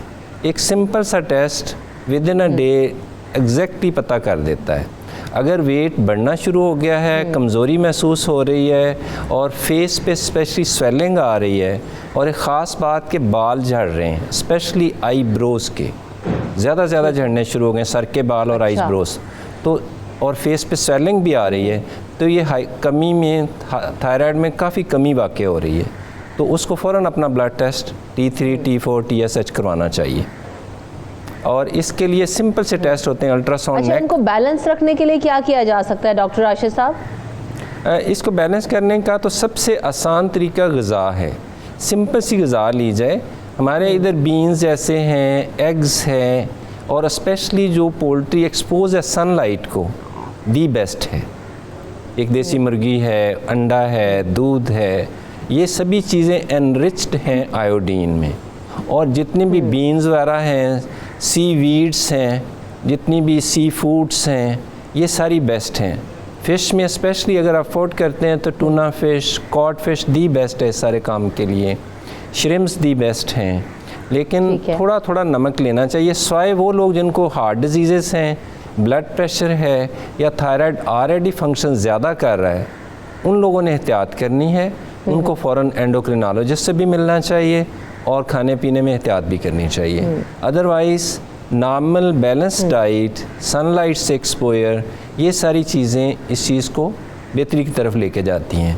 लेकिन बैलेंस डाइट सबसे बेहतर है। अगर किसी वजह से कमी आ गई है और थायराइड भी बढ़ना शुरू हो गया है, तो उसका 100% ट्रीटमेंट थायरॉक्सिन की गोली से है।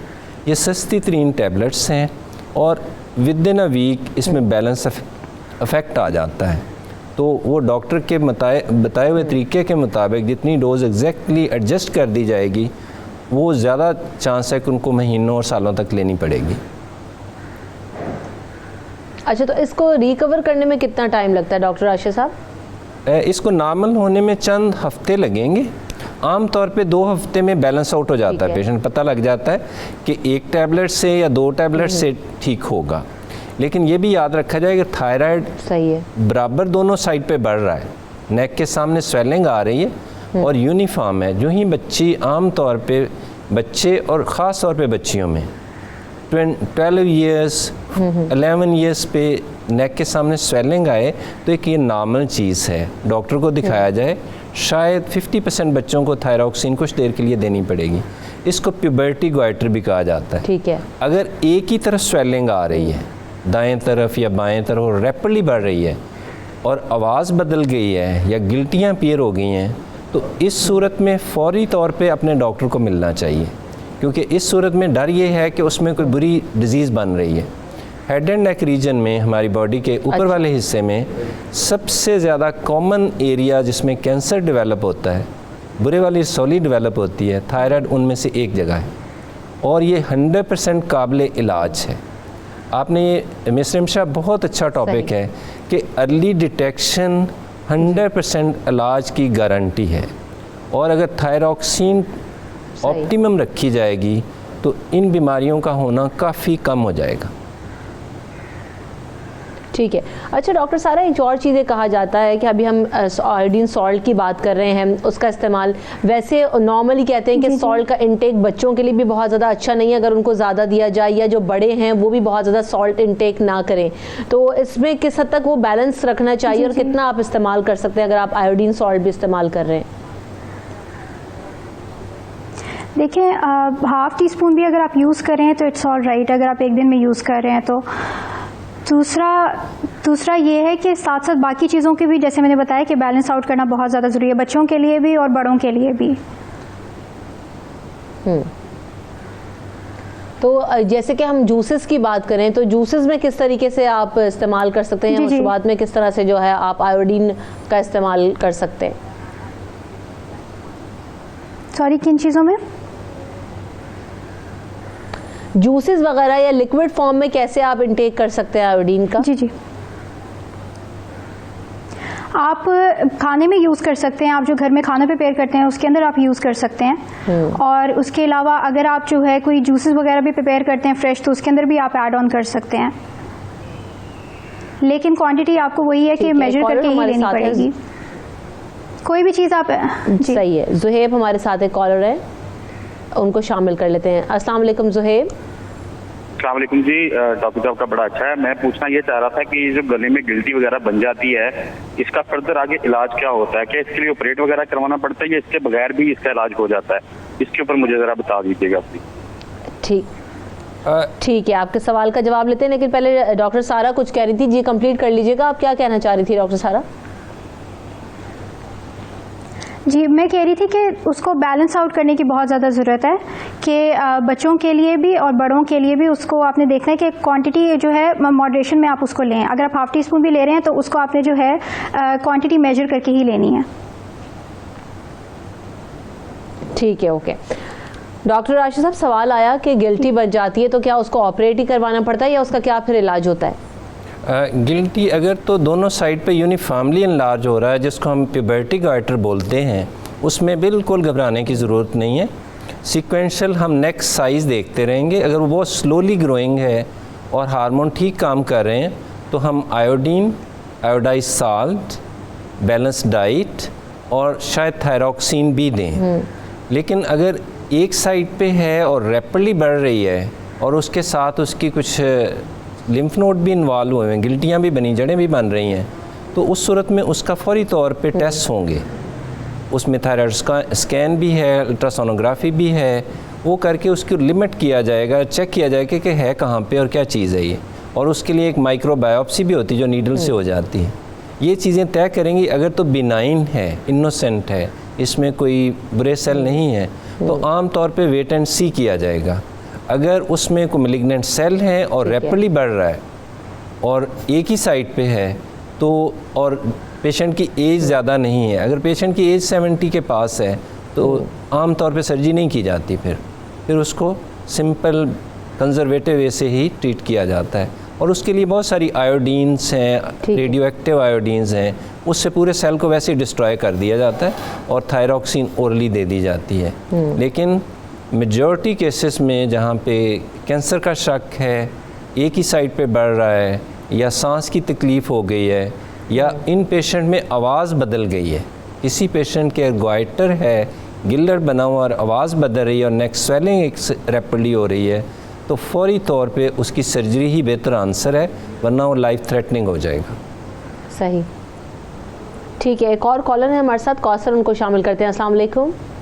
वालेकुम अस्सलाम। हेलो, अस्सलाम वालेकुम। अस्सलाम वालेकुम। वालेकुम हेलो, सवाल कीजिए, क्या पूछना चाहती हैं? मेरा ये डॉक्टर साहब से क्वेश्चन था कि मेरे ये दो इश्यूज हैं कि एक तो मुझे भूख बहुत कम लग रही है, लाइक मुझे भूख लगती है तो मैं खाती हूँ तो बिल्कुल मतलब एकदम से फिल हो जाता है, एपेटाइट मेरी बहुत कम होगी। दूसरा ये कि मुझे नींद में भी इश्यूज आते हैं कि नींद प्रॉपर नहीं आ रही और नींद या तो उठ जाती हूँ फिर उसके बाद नींद नहीं आती थोड़ी देर सो के, इस तरह के इश्यूज हैं थोड़े बहुत, तो मुझे काइंडली इसके बारे में गाइड कर दें। ठीक है, आपके सवाल का जवाब लेते हैं। उसके अलावा एक और कॉलर है हमारे साथ, मिसबा।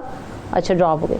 तो पहले सवाल आया डॉक्टर सारा कि एक तो भूख बहुत कम लगती है इन्हें, तो क्या कर सकते हैं, किस तरह की चीज़ों का इस्तेमाल करें कि भूख भी लगे और प्रॉपर डाइट भी ले सकें? देखिए, अगर तो इनकी कंडीशन इसी तरह से शुरू से ही है कि भाई ये कम ही खाती हैं, इनका इंटेक बहुत कम है, या ये भी देखना ज़रूरी है कि क्या इनका वेट कम है। अगर तो बैलेंस डाइट शुरू से नहीं ले रही हैं तो कोशिश करें कि आहिस्ता आहिस्ता अपनी डाइट में जो है चीज़ें इंक्लूड करना शुरू कर दें और ग्रेजुअली उसको इंक्रीज़ करें ताकि बॉडी को उस चीज़ की आदत हो। कई दफ़ा ऐसे होता है कि हमारा इंटेक इतना कम होता है, हमारी बॉडी को आदत नहीं होती ज़्यादा खाने की, तो आप फिर भी ज़्यादा नहीं खा पाते हैं। तो ये इस चीज़ का ध्यान रखना ज़रूरी है, तो कि आहिस्ता आहिस्ता थोड़ा थोड़ा करके स्मॉल फ्रीक्वेंट मील्स लेते हुए, मतलब एकदम से बहुत ज़्यादा खाने की ज़रूरत नहीं है, स्मॉल फ्रीक्वेंट मील्स लेते हुए एवरी 2 to 3 आवर्स आप जो है थोड़ा बहुत जो है इंटेक करते रहें। अपना टाइमिंग, एक टाइम टेबल बना लें, उसमें आप लिख लें कि आपने इस तरह से चीज़ें लेनी है, फ्रूट्स हैं, वेजिटेबल्स हैं, एवरी 2 to 3 आवर्स आपने जो है लेने हैं। तो इस तरह आपकी बॉडी को उससे जो है एडजस्ट होना शुरू हो जाएगी, उसको आदत होना शुरू हो जाएगी ज़्यादा खाने की, तो फिर आपका जो है इंटेक बढ़ सकता है। ठीक है, सही। डॉक्टर राशि, तो उन्हें नींद भी नहीं आती है, भूख भी नहीं लगती, तो कोई और कोई इश्यूज तो नहीं है उनकी बॉडी में? मिस रिमशा, एक तो मुझे जो मुल्तान से कॉलर थी उनकी एज का नहीं पता है। अगर एग्जैक्ट एज का पता हो और उसके बाकी और मसाइल कोई नहीं है तो प्रॉब्लम बड़ा सिंपल सा है। शी मस्ट डू एक्सरसाइज, काफ़ी एक्टिव एक्सरसाइज करके देखें और सिंपल सी डाइट लें। कुछ देर के लिए अपनी डाइट, जो सिंपल पाकिस्तानी एशियन खाना है, इसमें जो ऑयली स्पाइसी एलिमेंट है अच्छा खासा गैस्ट्राइटिस और पेट के मसाइल पैदा करता है। फिर कॉन्स्टिपेशन बिल्कुल दूर दूर तक नहीं होनी चाहिए, कॉन्स्टिपेशन को टोटल अवॉइड किया जाए जैसे भी मुमकिन है। अगर फिर भी प्रॉब्लम है तो एक सिंपल से एपिटाइजर्स हैं। हमारे साथ हैं कराची से, एपिटाइजर लेके उसको ठीक किया जा सकता है। करते हैं। अस्सलाम वालेकुम सिद्रा, क्या सवाल है आपका? वालेकुम अस्सलाम। एक्चुअली मैं पूछना चाह रही हूँ कि मेरी एक कज़न है, उसको वो मिसकैरेज हो गया था उसका, ये थायराइड की वजह से, लेकिन उसका कोई गला फूला हुआ नहीं था, तो ये किस तरह से पता चले प्रेगनेंसी में? क्या हमें थायराइड के भी कोई टेस्ट करवाने चाहिए? ये थोड़ा सा सुजेस्ट कर दे प्रेगनेंसी वुमन के लिए। ठीक है जी, डॉक्टर राशिद साहब। Miss Rimsha, it's very important question. Pregnancy lactating mother का एक नॉर्मल, अब मदर पे डबल लोड होता है। एक नई मॉडल टोटल 75 ट्रिलियन सेल माँ की डाइट पे, माँ की बॉडी पे, ब्लड में जितनी माँ फ्रेश होगी, जितनी अच्छी स्लीप होगी, जितनी वो ऑप्टिमम डाइट ले रही है, उतना ही बेबी हेल्दी होगा। 2 टेस्ट ज़रूर करवाने चाहिए और सभी गायनोकोलॉजिस्ट, इसीलिए प्री नेटल केयर के नाम से कि मंथली बेसिस पे अपनी गायनिकी डॉक्टर को दिखाते रहें। अगर आपने ख़ुद से करवाना है तो TSH और HbA1c हर मदर को प्रेगनेंसी में 2 से 3 दफ़ा ज़रूर करवाना है और हर अच्छे सेंटर पे ये करवाया जा सकता है। ठीक है, क्योंकि HbA1c आपका एग्जैक्ट लेवल मदर का शुगर का पता बता देता है। TSH मेनली हार्मोन आपके बैलेंस्ड हैं या बैलेंस आउट है, उसका पता चल जाता है। और नॉर्मल प्रेगनेंसी के लिए थायराइड का बेहतर ये होता है कि आप अपने जो डॉक्टर्स हैं उनसे कंसल्ट करते रहें प्रेगनेंसी में भी, और ताकि आप उनसे मशवरा करते रहें ताकि इस तरह की जितनी भी कॉम्प्लिकेशंस हैं उनसे आप बच सकें। बहुत शुक्रिया डॉक्टर राशिद ज़िया साहब मेरे साथ मौजूद थे, डॉक्टर सारा फारूकी आपने वक्त दिया, आप दोनों का बहुत शुक्रिया। प्रोग्राम में यहाँ पर वक्त ख़त्म हो गया, हमें अपनी दुआओं में ज़रूर याद रखिएगा। अल्लाह ने के बाद।